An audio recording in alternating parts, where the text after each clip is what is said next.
You'd have to be here, really, to understand the sense of anger, fury actually, that has swept the United Kingdom in just 4 months of so-called Labour government under the plank of wood that is Sir Keir Starmer, unfeeling, unthinking, clunky, completely incapable of thinking or speaking on his feet, a man who has to read every line. Whoever hired this guy as a Queen's Counsel, now King's Counsel? Who would want to pay good money for him to represent them in court? But it's not just his personal failings and shortcomings that is the cause of the most remarkable petition ever launched in the history of the British Isles. A big claim. I'm going to back it up right at this moment at 7:03 on the evening of Sunday. That is to say, just 26 hours after the petition was launched, 1,358,000 people have signed demanding fresh elections in Britain. Some fools complain about the provenance of the petition. They don't like the fact that Nigel Farage and the Reform Party are heavily prominent in it. Or the retired police officer Norman Brennan, who we asked to come on the show tonight, but he required payment, and so we had to decline. But that doesn't mean we're not right behind the petition. We absolutely are. Who cares who started the petition? It has captured the zeitgeist. No petition ever has garnered that number of signatures on a petition, and it is growing tens of thousands per hour. It's going to reach millions of signatories, and that is because of the rank betrayal that Keir Starmer is already guilty of just 4 months into his premiership. The one that rankles most with me, and about which you've heard me speak many times, is the theft of the cold weather payment allowance paid to millions of British pensioners to help them through a bitterly cold winter. It's already unprecedentedly cold here in this global warming Britain. It is almost as bad as the weather can be here in the United Kingdom. Storms, snow, -8, -10, -12 degrees in the country, and pensioners having to struggle through deciding whether they eat or whether they heat. And no matter how much they heat, given that energy bills are 4 times what they were just 2.5 years ago, they're unlikely to be able to heat their homes sufficiently. I am not short of my electricity bill, but I'm going around shutting doors, making sure no drafts are letting the heating out. Imagine if you were a poor old-age pensioner in Britain. And what makes it much worse is that Starmer knew that he was going to do this before a single vote was cast. He did not even properly study what the impact of this measure would be. And worse still, he did it for Zelensky. Don't take my word for it. Look back at the chronology. The very next day after Starmer stole the coal from Britain's old-age pensioners, his Foreign Secretary, Idi Amin Dada, David Lammy, was in Kiev, promising 3 times the amount saved by stealing from the pensioners in perpetuity every year. 3 billion every year forever is what Keir Starmer has promised Zelensky. The ancient and peculiar hatred of the British towards the Russian people is a subject I'll come back to later in this monologue. But there are many other betrayals of which Starmer is guilty, and he is completely without the artifice to defend himself. He cannot find the words. He cannot find the empathy. He's launched a new battle today in the Mail on Sunday against Britain's benefit culture. But he is the recipient of the greatest amount of beneficence from private donors of any British politician in history. Just get your head around that. This man is wearing glasses, costing thousands of pounds, paid for by a private donor and not declared as they should have been. When you see him in a suit, I know he doesn't cut much of a dash, but somebody paid £12,000 for that suit, and he didn't declare that either. He has taken more freebies than any British politician in recorded history. This man who wants to make war on the benefit culture is the biggest beneficiary of them all. And we got a glimpse in the week of who might be paying in the end. You know, I predicted when he betrayed Britain's farmers at the budget by introducing a tax on inheritance of small family farms, that again he must have known he was going to do, but didn't mention it during the election campaign. I knew what he was up to.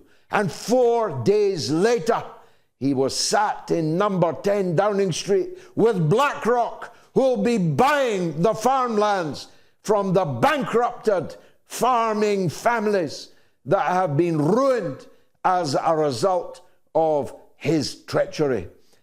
Huge numbers of farmers and their well-wishers, of which I am one, were in central London, firing the first shot in what is going to be a long, bruising, damaging battle for the government if they go forward with their efforts to destroy farming in Britain as we have known it for centuries.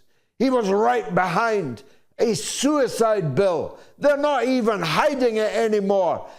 Old grannies and grandmas, if they're cold, if they can't heat their house in the winter, well, we have a solution, said the government. We'll put you in a capsule, give you a glass of sherry and a jab on your upper arm, and you'll slowly slip away. This suicide death cult that is Labour is not content with killing people in the Middle East, killing people in the Ukraine, killing people in the Yemen. They're killing our own pensioners. They're killing our own chronically sick. Rather than investing in care at the end of life, they would prefer to persuade you that you've become a burden on your family and on society and on the taxpayer, and it would be a jolly good thing if you would shuffle off quietly into this good night. He has backed a genocide in Gaza, an actual genocide. Don't take my word for it. Take the word of the world's highest court, the International Criminal Court. Take the word of the International Criminal Court, the ICC, which this very week issued arrest warrants for Benjamin Netanyahu and Yoav Gallant, the former defense minister, sacked by Netanyahu just the other week. Arrest warrants. The Prime Minister of Israel will have to be arrested if he lands in any country that considers itself to be law-abiding. That excludes the United States, of course, which not only came out immediately to say that Netanyahu will still be welcome there, they actually threatened the court and threatened their allies, who have already declared that they will implement the decision. How could they do otherwise? It's their court. They set it up. I warned them at the time. I opposed the setting up of the ICC in Parliament. I told them the only people that will ever be tried here are black Africans and Serbians. And so until now, it has been the case. But now we've got Netanyahu wanted on a wanted poster, on an Interpol alert. The United States is threatening to invade the Netherlands. I'm not making that up. They passed a motion in the Senate.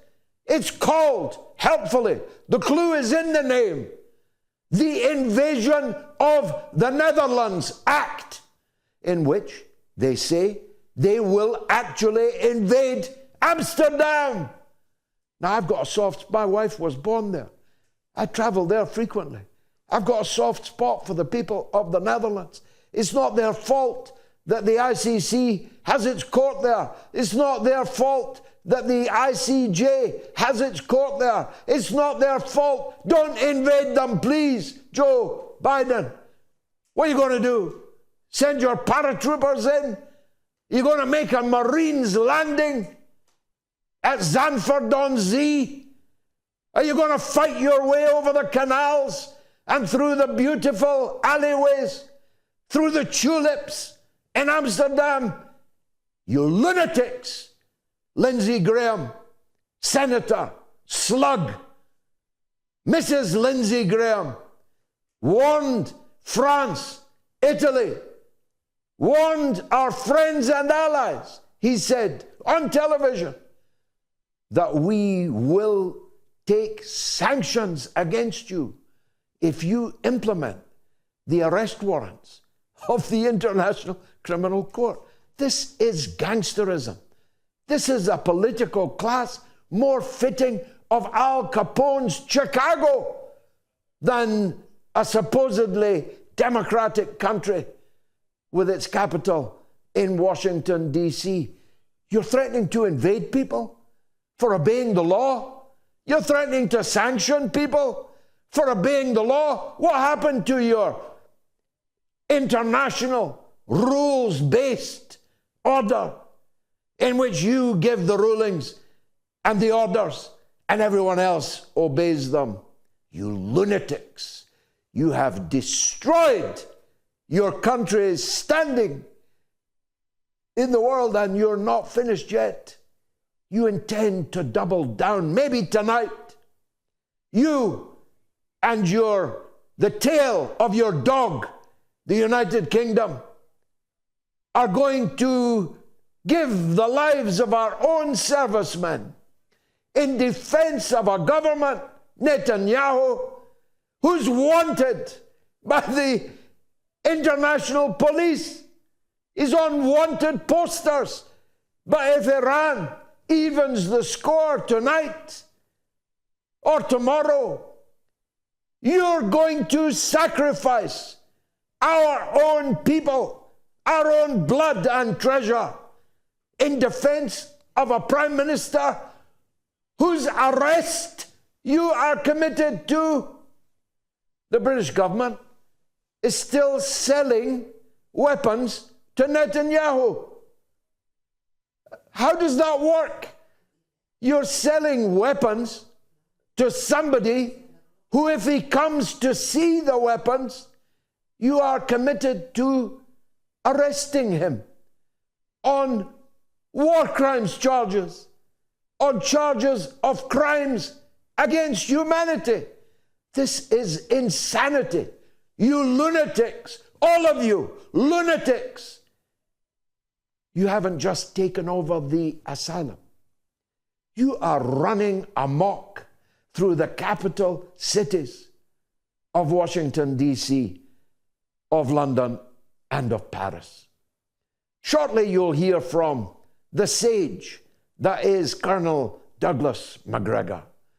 If his people hadn't emigrated so many generations ago from my own country of Scotland, I'd be right behind them for Prime Minister of the UK. As it is, I'm still hoping that somewhere in that motley crew being assembled on the Potomac, there'll be room for one sane voice in Donald Trump's administration in the form of Douglas MacGregor. I don't want to preempt what he's going to say, but I can tell you what I'm going to ask him. What could possibly go wrong if we join a war against Iran tonight? What can possibly go wrong when we're firing cruise missiles into Russia? Just get your head around that. Britain, France, and the United States are firing cruise missiles into Russia. For those of you old enough to remember the old Soviet Union, when we had a balance of terror in the world, where it was simply inconceivable that either of these superpowers would fire weapons directly at each other, because the entire world could go up in nuclear flames if we did. Well, that's now exactly what we are doing. And all the signs are the United States was pushed into it by the Yapping Chihuahuas in London and in Paris, neither of whom could fight Russia themselves for 3 days. That's their own estimates. So who are they counting on to save them from Russia's wrath? I'll tell you who.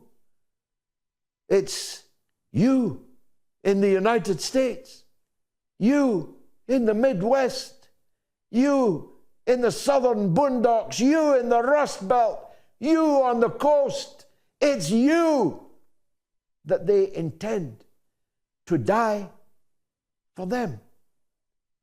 Well, all I've got time for is to say that Donald Trump was elected on a clear pledge to end the war in Ukraine. What therefore is taking place constitutes a coup d'etat against the settled will, the declared will of the American people. The American people voted to end the war. Joe Biden has escalated.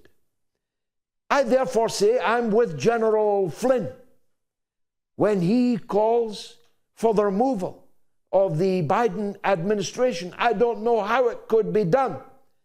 Article 25 of the Constitution, although getting Kamala Harris, who's gone AWOL, by the way, in the place of Joe Biden might not be that much of a step forward. But the United States Armed Forces have to do something. They must stop a senile dementia president in the last days of his defeated presidency from setting the world alight in a nuclear conflagration that will leave us all irradiated ash and dust. Stay tuned. I'll be right back. It's the mother of all talk shows.